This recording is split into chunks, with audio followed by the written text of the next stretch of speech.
Seigneur, ta parole est grande, elle demeure à jamais. Ta parole est infaillible, rien ne peut la supprimer. Bienvenue chers téléspectateurs, je vous souhaite la bienvenue ainsi qu'à tous nos téléspectateurs partout dans le monde à un nouvel épisode de cette émission d'études quotidiennes Toute la Bible. Dans Toute la Bible, nous présenterons une étude de l'ensemble des 66 livres de la Bible pendant 5 ans et en 1323 épisodes.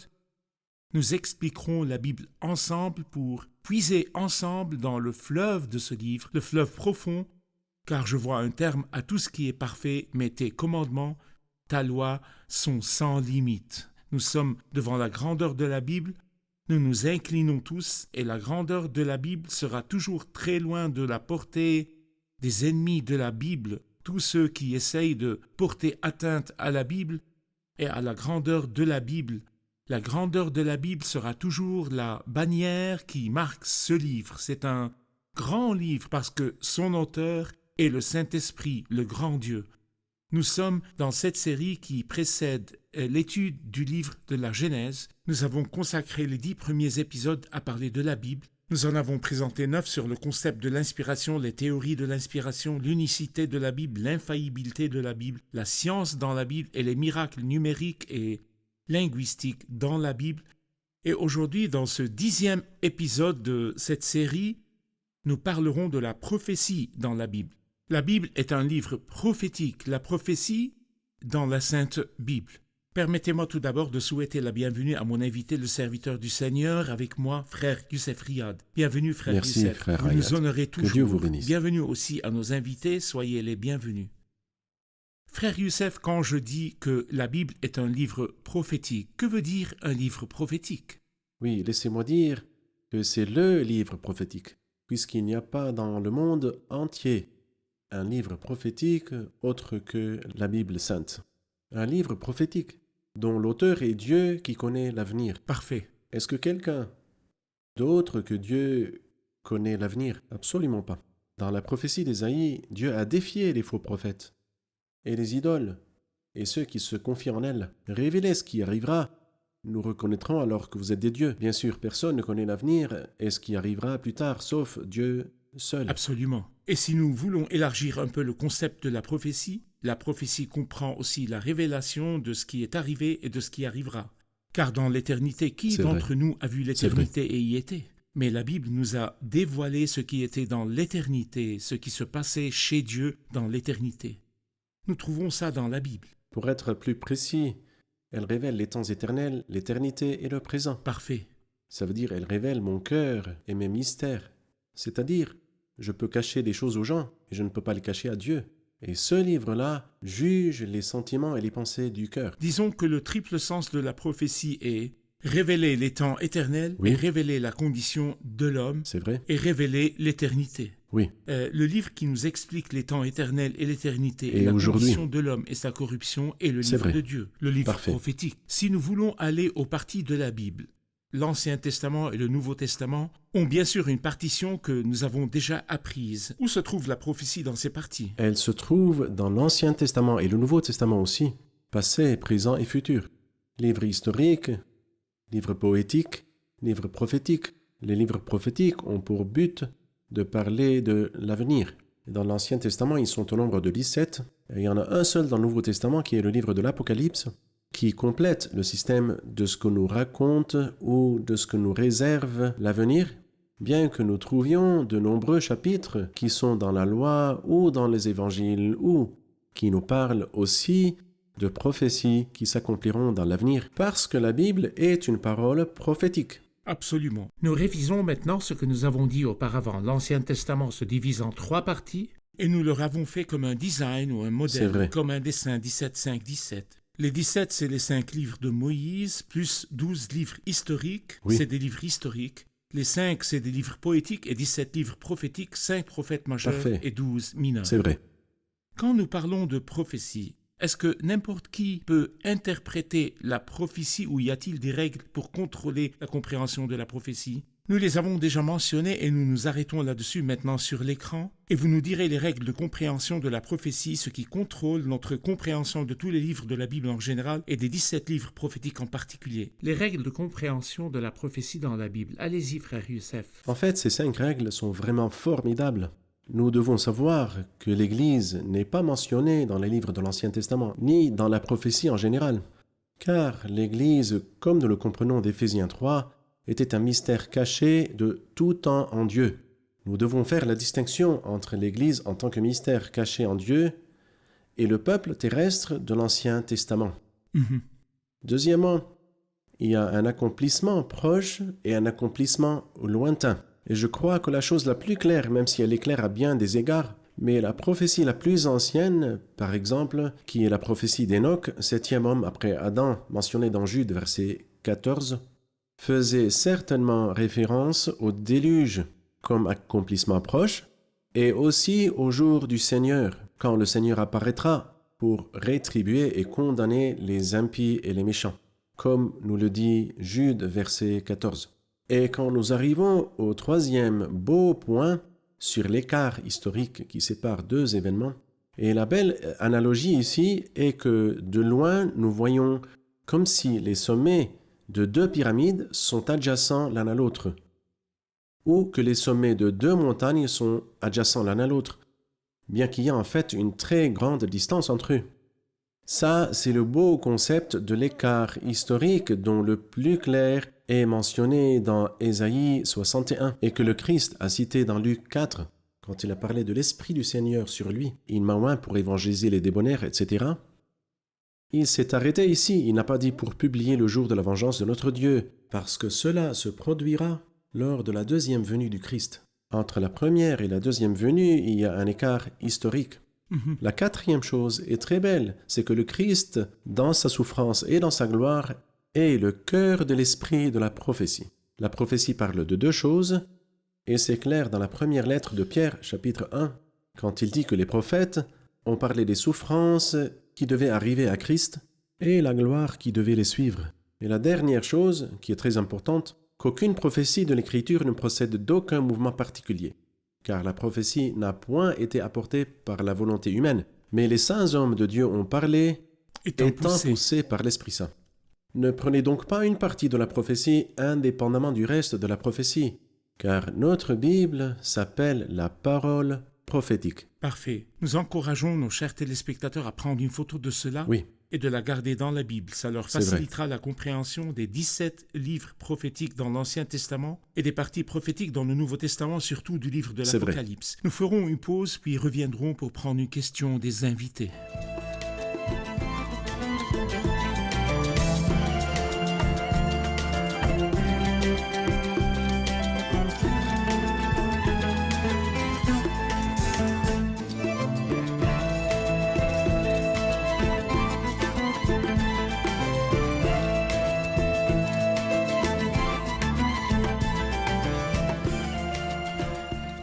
Nous avons appris par vous que la Bible est un livre prophétique.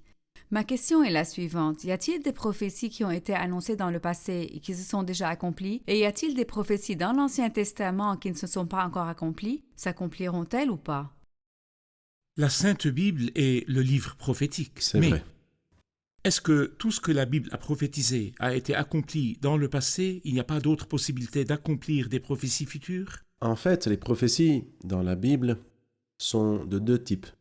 Et le premier type, et c'est la majorité, nous parle de prophéties qui ne se sont pas encore accomplies, et parce que Dieu veut nous faire connaître ce qui arrivera dans l'avenir. Quelle sombre époque viendra après le ravissement de l'Église, lorsque disparaîtra celui qui retient l'iniquité et le méchant sera révélé. Quels fléaux vont s'abattre sur le monde, bien que peut-être nous ne serons pas ici sur terre, mais de même que Dieu a dit à Abraham, son ami, ce qu'il fera à Sodome, il nous dira à nous aussi. Puisque nous sommes ses amis, il nous dira tout ce qui arrivera au monde dans l'avenir. Parfait. Mais c'est un aspect. Il y en a un autre, des prophéties qui se sont accomplies dans le passé, avec précision, pour accroître la crédibilité de la Bible et notre attachement et notre fierté de ce livre qui est le livre de Dieu. Il y a donc des prophéties qui se sont accomplies avec précision, Il y en a d'autres qui ne se sont pas accomplies et elles doivent être accomplies aussi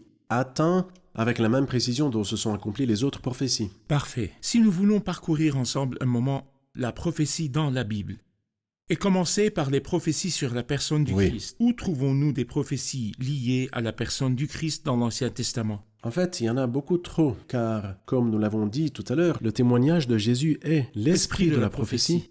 Si nous allons vers la première prophétie sur le Christ, Genèse 3, 15, la descendance de la femme qui écrasera la tête du serpent. Quand nous allons par exemple à Genèse 22, qui est cité aussi dans Galates 3, 16, en ta descendance, toutes les familles de la terre seront bénies. Parfait. La descendance d'Abraham, le fils d'Abraham, mentionné dans Matthieu 1, c'est le Christ.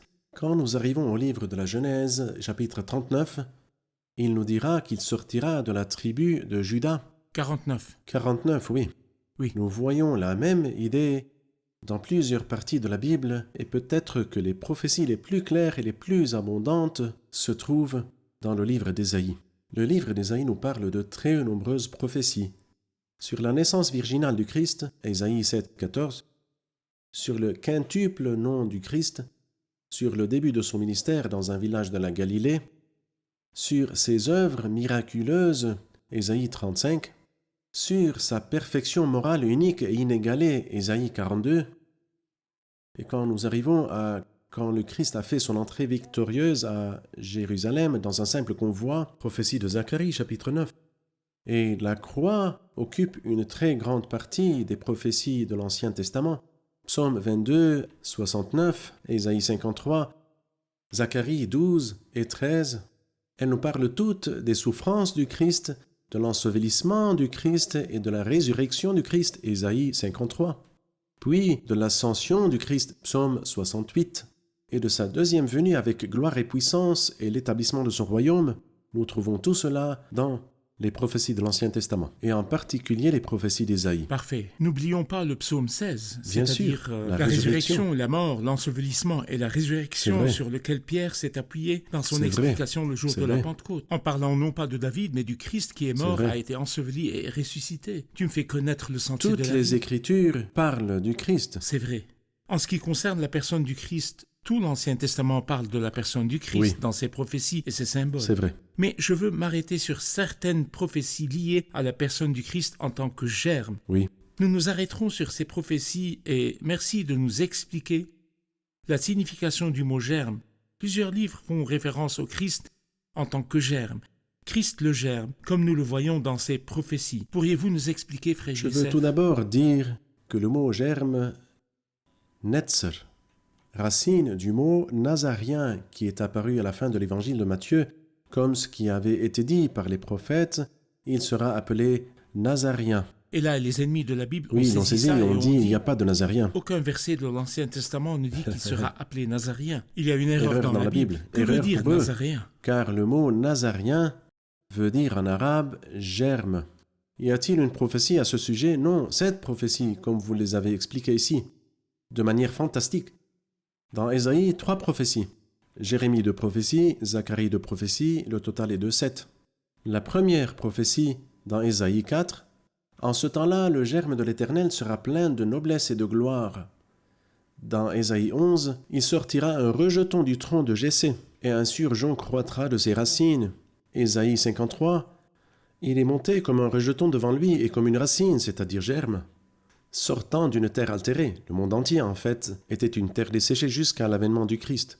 Dans Jérémie 23 et Jérémie 33, 23:5 et 33:15, il nous parle aussi d'un germe juste, levé à David, un germe juste.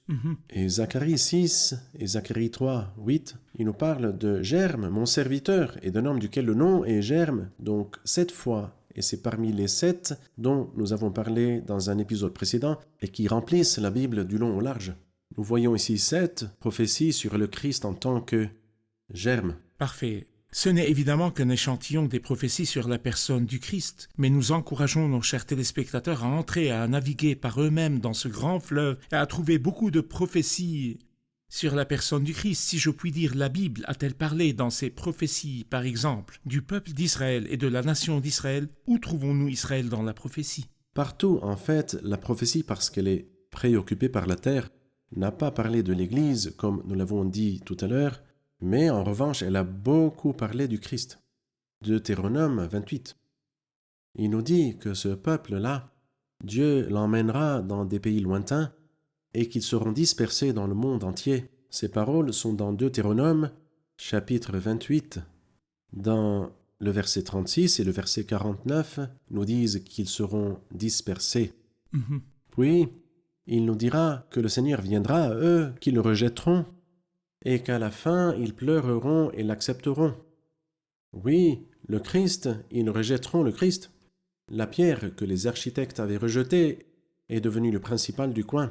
Le Christ est venu à eux, ils l'ont rejeté. Ceci est enregistré dans leur prophétie. Mais ils l'accepteront finalement. Quand il nous dit « Ils regarderont vers moi qu'ils auront percé et ils en mèneront deuil. Donc il viendra, il sera refusé et percé. Et c'est ce qui est passé à la première venue du Christ. Et c'est dans Zacharie 12 qu'il nous dit qu'ils en mèneront deuil quand ils l'accepteront finalement. Il nous parle de leur dispersion dans le monde entier. Et quand ils seront dispersés, c'est la chose étrange, il nous dit qu'ils vivront tout seuls. Quoi? Ils sont dispersés dans le monde entier. Mais c'est en accomplissement de la prophétie de Balaam. Voilà, ce peuple habitera à part. Et il nous dit aussi que le pays sera, en ce temps-là, en désolation. Ésaïe chapitre 6.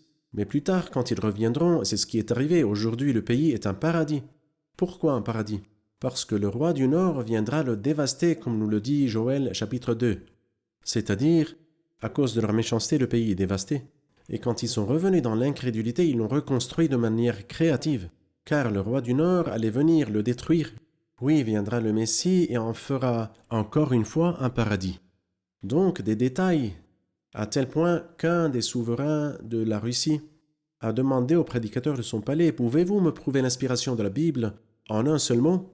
Il a dit « Les Juifs, Votre Majesté. » Les Juifs sont la preuve que cette Bible ne dit pas n'importe quoi, car les paroles qui ont été dites à propos de ce peuple se sont accomplies littéralement à la lettre. Parfait.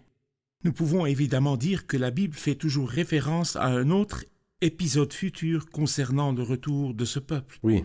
Et nous savons que le Nouveau Testament, selon Jérémie 31, ne s'applique pas du tout à l'Église maintenant, mais à la maison d'Israël et à la maison de Juda avec les tribus revenues. Et ceux qui sont revenus de la captivité n'étaient pas du tout les tribus revenues, c'était deux parties de deux tribus emmenées en captivité babylonienne, les tribus de Juda et de Benjamin. C'est vrai. Mais c'est un accomplissement futur qui se produira. Bien sûr. Nous ferons une pause puis reviendrons pour prendre une question.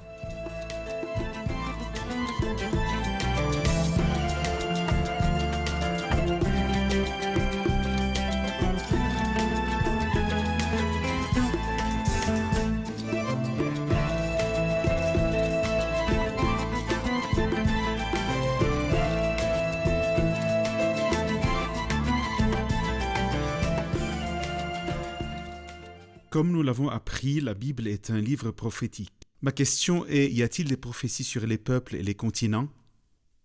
Parfait. Y a-t-il dans la Bible des prophéties sur la partition des peuples et des continents? Oui. Je pense que nous trouverons la partition dans Genèse 10, mais j'aimerais attirer l'attention sur une prophétie qui se trouve à la fin du Genèse 9. Dans Genèse 9, à la fin du chapitre, nous remarquons qu'il a parlé de Sem et de Japheth et a omis Cham. Il ne l'a pas mentionné. Et c'est pour cela que les tabernacles de Cham, qui sont le continent africain, sont restés oubliés pendant des générations et des siècles. Il n'y a aucune mention de nulle part. Car bien sûr, Noé a omis délibérément le nom de Cham. Quand nous continuons de lire, il dit « Maudit soit Canaan, il sera serviteur des serviteurs de ses frères. » Et en effet, les peuples cananéens étaient des peuples maudits, et le Seigneur a ordonné leur extermination, comme nous le lisons dans la Bible sainte. Après ça, il dit « Béni soit l'Éternel, Dieu de Sem. » Vous remarquez que tous les auteurs de l'inspiration et tous les prophètes sont issus de la descendance de Sem. Quand nous continuons de lire, il dit que Dieu attire en douceur Japheth, que Japheth loge dans les tabernacles de Sem. Cela aussi est étonnant, car au début, la descendance de Sem était supérieure même militairement. Et cela à cause de Nebuchadnezzar, et ensuite c'était à cause des Perses. Mais les rôles ont été inversés. Alexandre le Grand est apparu, et il a pu dominer le monde entier. Et depuis ce temps, jusqu'à ce jour-là, la souveraineté dans le monde est passée à l'Ouest. Donc, c'est-à-dire le pouvoir est passé de l'Est à l'Ouest et l'Ouest a maintenant le dessus sur tout. Parfait. Cela a-t-il également un écho prophétique que le leadership sera à l'Ouest même après Même le après le ravissement ravissement de l'Église. Et voyez l'expression quand il dit que Dieu étende Japheth. Quand l'Australie a été découverte et quand les Amériques ont été découvertes, qui les a découvertes? Justement, Japheth, à qui Dieu a accordé le succès. Ils sont arrivés en Australie, ils sont arrivés en Amérique du Nord, Amérique du Sud, bien que ce soit un très bref chapitre. Mais ce peu de paroles s'est accompli avec beaucoup de précision et il s'accomplit toujours, car le leadership appartient jusqu'à ce jour à Japheth. Parfait. Nous sommes donc devant le record de la vérité pour tous les peuples. Oui. Quiconque veut s'enquêter sur l'origine des peuples, quand ces peuples sont-ils apparus et d'où sont-ils originaires, qu'il n'aille pas loin de la Genèse, C'est vrai. chapitres 9 et 10. C'est vrai. Chapitres 9 et 10, l'origine des peuples. N'oubliez pas que dans le chapitre 11, les peuples se sont dispersés à cause de la tour de Babel. Donc, nous pouvons presque dire que c'est la plus ancienne histoire du monde. Et je Parfait. crois qu'il n'y a pas d'histoire en dehors de ce grand livre, le livre de Dieu. Parfait. Où trouvons-nous l'Égypte dans les prophéties de l'Ancien Testament? En fait, l'Égypte a un grand rôle, ou occupe une place importante dans les prophéties de l'Ancien Testament, parce qu'elle avait un statut particulier dans sa relation avec le peuple de Dieu. Et parce qu'elle avait une relation avec le peuple de Dieu, elle a été très mentionnée dans la Bible. Par exemple, dans Ézéchiel 29, il y a une prophétie qui s'est accomplie contre l'Égypte. Il mentionne des choses, par exemple, ce qui est enregistré dans le verset 12, « Car je réduirai le pays d'Égypte en désolation, dans les pays désolés, et elles seront en désolation durant 40 ans. Je disperserai les Égyptiens parmi les nations. » Il y a un historien nommé Abdel-Latif al-Bardadi, connu sous le nom de Ibn al-Labban. Cet homme est de Bagdad, et il a enregistré que l'Égypte, au temps de Nebuchadnezzar, est restée en désolation pendant 40 ans. Ceci s'est accompli littéralement en Égypte. Quand nous allons par exemple à Ésaïe 19, et c'est une célèbre prophétie sur le passé de l'Égypte et sur l'avenir de l'Égypte aussi. Dans son passé, le peuple de Dieu dépendait d'elle, c'est pourquoi Dieu était irrité contre elle. Et elle était connue par sa magie et ses mythes, et c'est pourquoi il était irrité contre elle aussi. Donc Dieu a frappé les Égyptiens. Et nous lisons à la fin du chapitre, l'Éternel donc frappera les Égyptiens, les frappant et les guérissant. Et la prophétie conclut en disant que sous le règne du Christ, tous les peuples qui étaient autrefois en inimitié seront en amitié. Et il mentionne l'Égypte, l'Assyrie et Israël, comme si pour nous dire que l'Égypte nous parle de Cham, et Israël nous parle de Sem, et la Syrie nous parle de Japheth. Comme si tous ces peuples qui étaient autrefois en inimitié deviendront des alliés. Israël sera joint pour la troisième partie à l'Égypte et à la Syrie. Bénédiction au milieu de la terre. Mon peuple sera béni en disant « Béni soit l'Égypte, mon peuple, la Syrie, l'ouvrage de mes mains, et Israël, mon héritage. » Merveilleux sera le temps où le Christ régnera sur le monde entier. Parfait. Les prophéties sont en fait très précises. Y a-t-il des prophéties qui parlent des empires du monde qui domineront le peuple d'Israël et la succession de ses royaumes? La prophétie de Daniel est inégalée à cet égard, à tel point que, comme Daniel a été jeté dans la fosse aux lions, quelqu'un a écrit un livre intitulé « Le livre de Daniel, la fosse des critiques ». Ils sont comme des lions. Ils disent qu'il est impossible que Daniel ait écrit ce livre en son temps, parce que, malheureusement, il nie que Dieu soit l'auteur du livre, ou, malheureusement encore, il nie que Dieu connaisse l'avenir. C'est vrai. Comment Daniel peut-il écrire des choses qui ne sont pas encore arrivées? Et ils ne savent pas que ce n'est pas Daniel qui a écrit, mais que ce sont les saints hommes de Dieu qui ont parlé, poussés par l'Esprit Saint. Pourriez-vous nous expliquer la prophétie de Daniel, chapitre 2? Oui, en fait, ici, Nous avons devant nous la statue que Nebuchadnezzar a vue. Elle se compose de 4 parties. La tête, en or, symbolise le royaume de Babylone, qui a duré 70 ans. La poitrine et les bras d'argent symbolisent le royaume des Mèdes et des Perses, qui a duré, comme nous le voyons, de 536 à 333. En 333, Alexandre le Grand est venu et Dieu a accordé le succès à Japheth et il a logé dans les tabernacles de Sem. Et le leadership de l'Asie a pris fin pour toujours et est passé à l'Europe. Et c'est ce qui s'est passé. Et puis, le ventre et les hanches des reins, c'est le royaume de Grèce. Et enfin, les jambes et les pieds de fer. Nous y voyons l'Empire romain qui reviendra après le ravissement de l'Église une deuxième fois dans l'image de la bête. Le chef qui montera de la mer, la bête qui montera de l'abîme, qui infligera des souffrances indicibles à toute l'humanité. Il veut dire par là l'Empire romain ressuscité, encore une fois. Que nous voyons dans l'Apocalypse. Parfait. Nous sommes non seulement devant une statue, mais encore devant les temps des nations expliquées dans un beau style prophétique.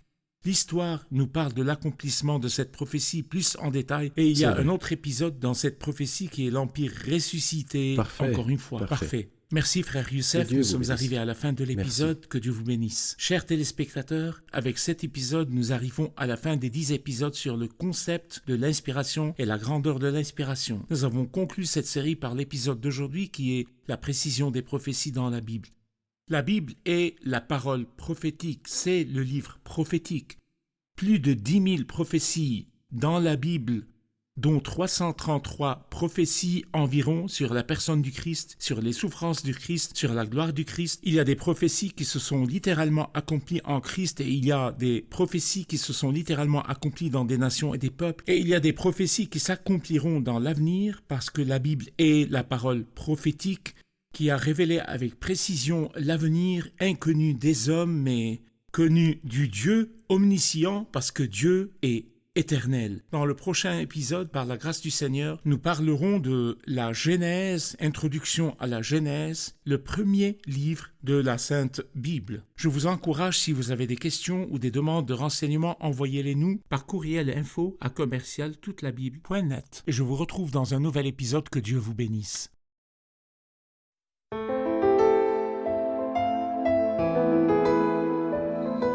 Seigneur, ta parole est grande, elle demeure à jamais. Ta parole est infaillible, rien ne peut la supprimer.